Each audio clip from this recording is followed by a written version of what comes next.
Pessoal, eu acho que vocês sabem o que é calor, né? Moramos em Araguaína. Pois bem, podemos até ter a impressão de que a gente sabe o que é calor, mas a gente tem essa ideia errada do que é calor, né? Calor não é quente, né? Quente é uma expressão que nós utilizamos para falar que a temperatura está alta.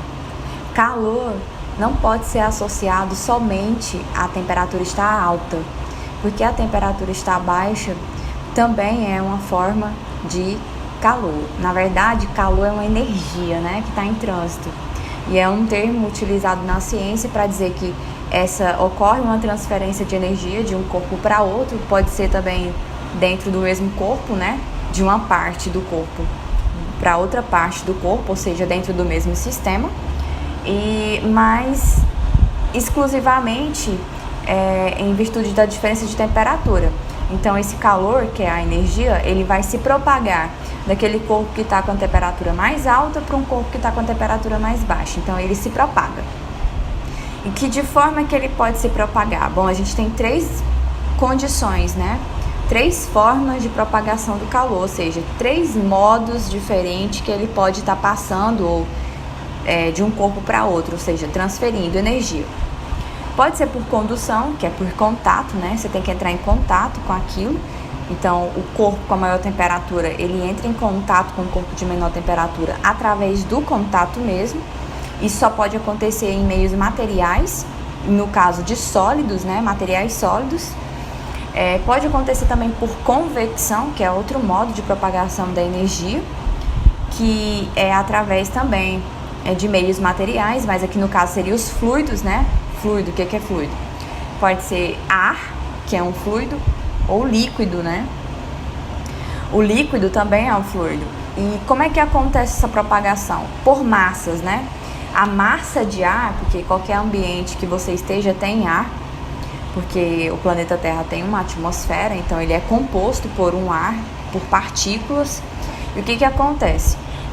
A massa de ar que está mais quente, ela sobe, e a massa de ar mais fria desce.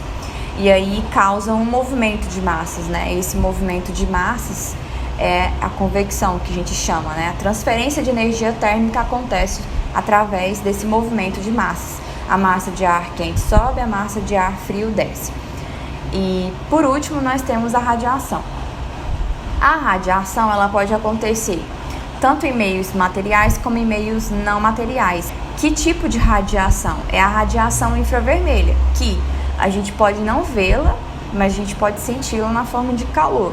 Então, essa radiação não é perceptível ao nosso olho, não sensibiliza o nosso olho e nós não conseguimos vê-la, mas a gente consegue sentir, tá? Outra coisa importante é que a gente tem algumas câmeras que podem detectar essa radiação infravermelha, como é o caso dessa foto que vocês estão vendo aqui do lado esquerdo da nossa imagem. E essa imagem torna visível ao nosso olho quais são os lugares que estão mais quentes, quais são os lugares que estão mais frios, né? Ou seja, maior temperatura, menor temperatura. Vejam aqui que a gente tem um parâmetro, né? Aqui temperatura 24 graus, tá meio roxo e vai mudando de cor à medida que a temperatura aumenta até 37 graus Celsius. E bom, a gente pode perceber então a variação de temperatura pelas cores na imagem. Pois bem, a radiação infravermelha é um tipo de radiação eletromagnética, que é o tema da nossa aula de hoje. Nós vamos falar sobre ondas eletromagnéticas. Só que essa radiação, ela apresenta uma frequência menor do que a luz vermelha, e é por isso que a gente não consegue ver, tá? No espectro eletromagnético, que é o que vocês estão vendo agora, a gente percebe que não existe só a radiação infravermelho que se propaga através de ondas eletromagnéticas. Nós temos aí a rádio, a micro-ondas, a luz visível, ultravioleta, os raios X e os raios gama, tá? Todos eles provém da mesma natureza. As ondas eletromagnéticas, elas vão se diferir umas das outras pelo comprimento de onda, pela quantidade de energia transportada e também pelo modo como ela se comporta quando encontra o meio material e o modo como a utilizamos no nosso cotidiano. O que é mesmo comprimento de onda? Como é que eu vou saber diferir uma onda de outra se eu não sei o que é uma onda? Então, vamos entender o que é uma onda agora. Uma onda é uma perturbação oscilante de alguma grandeza física no espaço e periódica no tempo. O que é isso? Num lago, imagina aí se você nunca viu. Num lago, se eu jogar uma pedrinha, vai causar ondulações na superfície do lago. Aquilo ali nós chamamos de onda. Por quê? Porque, além de ter causado uma perturbação oscilante no espaço, que é o meio físico considerado, ou seja, a superfície da água, aquelas ondas são periódicas no tempo. Porém, nós sabemos que aquela ondinha no lago uma hora vai acabar, né? Nós vamos trabalhar no momento com ondas que são infinitas, elas não acabam, não se deterioram, não diminui sua energia, elas são constantes. Então pense o seguinte, são periódicas no tempo. Uma onda, característica importante, muito cobrada em avaliações, é que uma onda ela não transporta matéria. Observa pelo GIF que à medida que a bolinha ela passa de um vale, uma crista, que já a gente vai entender o que é isso, ela também faz um círculo. E meio que o que pode ser que pareça que esteja transportando a matéria, não é a onda que faz isso, pode ser o vento, alguma outra coisa que esteja transportando a matéria, mas onda mesmo transporta somente energia, não transporta matéria, tá? E eu falo de energia e vocês não entendem. Gente, energia, calor é energia. Eu comecei falando de energia no nosso vídeo. Calor é energia, tá? Quando você fricciona uma mão na outra, né? Isso aqui você está transformando energia. Que tipo de energia? A energia do movimento a gente chama de energia mecânica e você percebe que vai esquentando, tá transformando energia mecânica em energia térmica, tá? Então, isso aqui quase tudo é energia, né? Tudo é energia, podemos considerar. O que a gente pode ver é transformação de energia também, né? Só que aqui a energia, a luz é visível, a frequência é possível de ser capturada pelos nossos olhos. Já assim vocês vão ver qual é a frequência.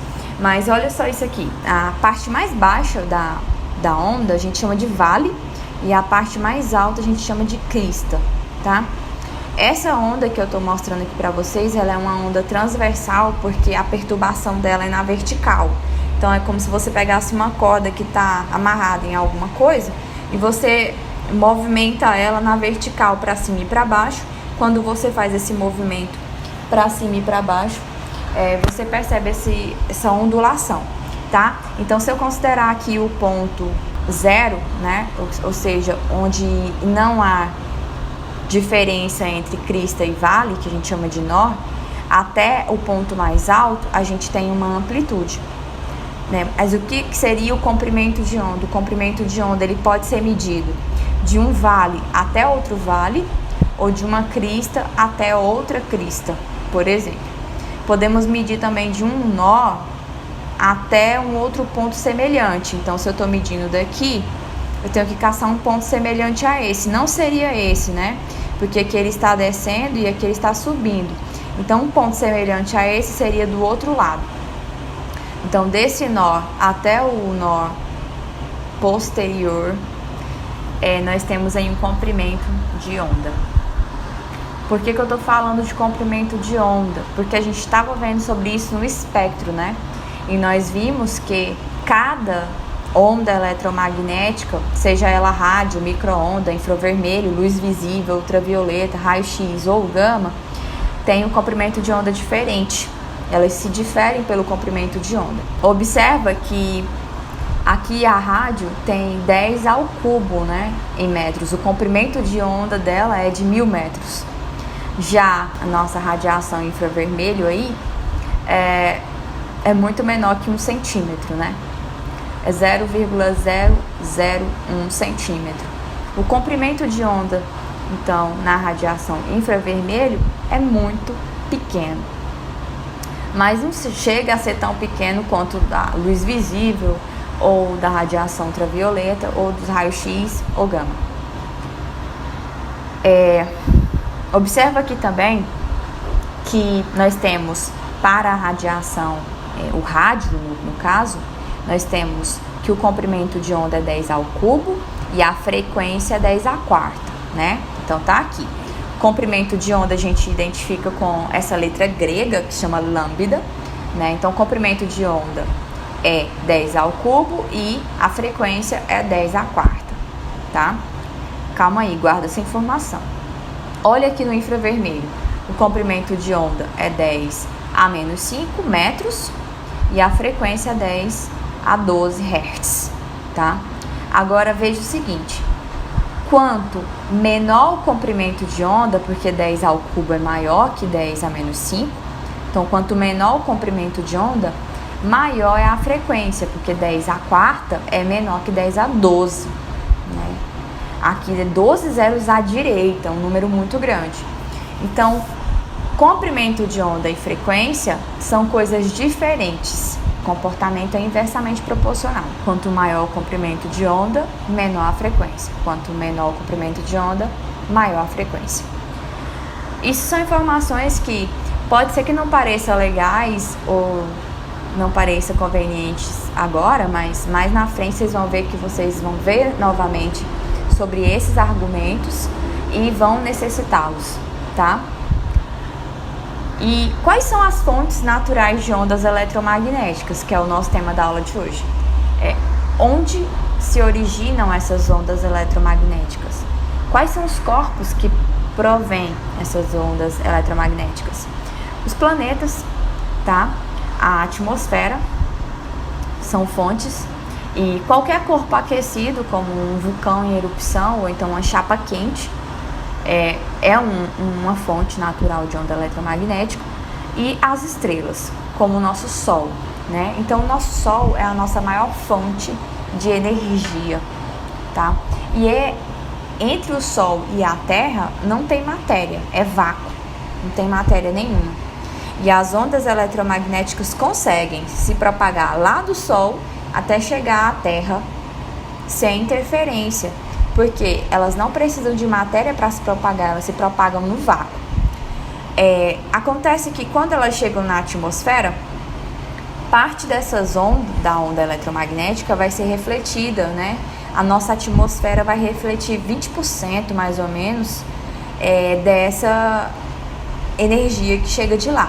Mas ela não consegue bloquear tudo, tá? Então, a outra parte vai entrar na atmosfera. 50% dessa energia vai ser absorvida pelo solo, 5% vai ser absorvida pelas nuvens, uns 20% vai ser absorvido pelo vapor de água que fica, que a gente chama de umidade do ar, né? E vai ter uns 5% dessa energia que ela vai ser refletida na superfície, então em forma de calor, né? Vai ficar sendo refletida ali. Aí tem gente que vai pra praia, né? Tá debaixo do sombrinho na praia, pensa que não tá se queimando. Tá se queimando sim, porque o sol bate na areia e é refletido até o seu corpo. Então, o seu corpo vai absorver aquela radiação, né? Ondas eletromagnéticas visíveis. Então, o que eu posso ver? O que é visível dessas ondas eletromagnéticas? Que é luz também, né? E a luz, ela é composta aí por 7 cores. A gente consegue 7 cores do espectro eletromagnético. Essas cores são vermelho, alaranjado, o amarelo, o verde, o azul, o anil e o violeta. Então, esse comprimento, cada cor dessa tem um comprimento de onda diferente. E o intervalo de frequência da luz visível dentro do espectro eletromagnético vai de 4,3 vezes 10 a 14 Hz até 7,5 vezes 10 a 14 Hz. Esse é o intervalo de frequência que o nosso olho consegue perceber das ondas eletromagnéticas, o que é sensível aos nossos olhos. tá? E a partir dessas cores, todas as outras cores são formadas. Cada uma dessas cores, como eu falei, apresenta um comprimento de onda diferente. Observa aí que o comprimento de onda do vermelho é de 700 nanômetros, né? E o que é um nanômetro? É 10 a menos 9 metros, então é bem pequenininha. E por mais que seja bem pequena, observe que quanto mais perto do ultravioleta, menor ainda fica o comprimento de onda. Então quer dizer que a frequência do ultravioleta é muito maior do que a frequência do vermelho. Nós temos uma cor de frequência baixa, que é o vermelho. E abaixo do vermelho nós temos o infravermelho. Então a gente não consegue enxergar nem o infravermelho, nem o ultravioleta. A faixa do visível para a gente então corresponde a essas 7 cores aqui, ok? Daí, vocês têm uma atividade proposta da aula 3 e da aula 4, né? Como é que vocês vão fazer essa atividade? Observe que essa atividade, ela é uma cruzadinha. Cada númerozinho corresponde a uma afirmação que eu fiz. E você vai ter que procurar, a partir da leitura que você vai fazer dessa página aqui do seu livro, que inclusive eu menciono aqui, que você vai fazer uma leitura nas páginas 165 e 166 da seção Saiba Mais. A partir dessa leitura que você vai fazer, você vai conseguir responder essa cruzadinha que tá bem tranquila, muito fácil. Quando for lá na outra semana, que você tiver aula 5 e aula 6, sobre as aplicações médicas das radiações, você também vai fazer uma leitura tranquila. Você que tem dificuldade de atenção na hora da leitura, eu recomendo você fazer um resumo, ou então grifa. Pode rascunhar, risca com lápis, depois você apaga, não sei. O que for melhor para você. Quando eu estudava no 9º ano, que na época não era 9º ano, era 8ª série, o que eu gostava de fazer? Eu copiava, né? Se eu não copiasse, parece que o meu cérebro não entendia o assunto, então eu precisava copiar. Já tinha colegas meus que não copiavam nada, eles só prestavam atenção. No caso aqui, você precisa ler. Se você consegue ler e compreender com facilidade, muito bem, mas se você não consegue, faça um rascunho, um resumozinho no seu caderno sobre o assunto, porque ele vai ficando mais simples na sua cabeça à medida que você vai fazendo o rascunho. A partir dessa leitura, você vai resolver essas 2 questões da atividade proposta 2, que corresponde às nossas últimas aulas desse roteiro, que é a aula 7 e a aula 8, tá? Cada questão vale meio ponto. Aqui você vai fazer verdadeiro ou falso, tá? Você vai ler, vai procurar nas suas anotações ou nessas páginas que eu indiquei aqui de leitura, se isso aqui é verdade ou não. Se for verdade, você marca verdadeiro. Se for falso, você marca um F de falso. E, por último, eu vou dar uma dica. Se você ler sobre ultrassonografia aqui nesse trecho, você vai conseguir responder a questão 2, tá? E essa foi a nossa dica do roteiro dessa quinzena, né? Porque agora não é mais semana, é quinzena. E você tenha ótimos estudos. Seja persistente, qualquer coisa, entre em contato com a gente. Eu espero que o vídeo tenha ajudado você a pensar sobre o roteiro. E eu peço desculpa porque no componente curricular do roteiro de vocês, eu teve um pequeno erro, coloquei a palavra física lá, mas a nossa disciplina é de ciências. Até o próximo roteiro.